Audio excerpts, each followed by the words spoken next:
So nandito kami sa bahay ng aking manugang mga idol. Kasi yung bayaw ko mamanhikan ngayong gabi. So ayan yung mamanhikan mga idol, oh. Ayan. So ito naman yung nagsaing. Yan, gwapong-gwapo.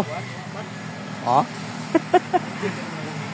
So yan ang aking bayaw gyapon na. Yan. Siyang nagmamaniho sa litson, ayan, oh. Mga ilang kilo yan, idol? 140 kilos. Ah, grabe na, sobrahan mo po ni mo.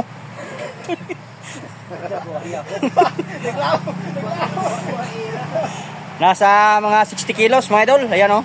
Oh, 50 o 60 kilos. 50 kilos lang.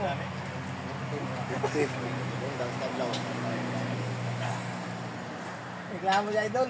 Takbo na kayo. So yun ang mamanhikan mga idol, oh. Yan.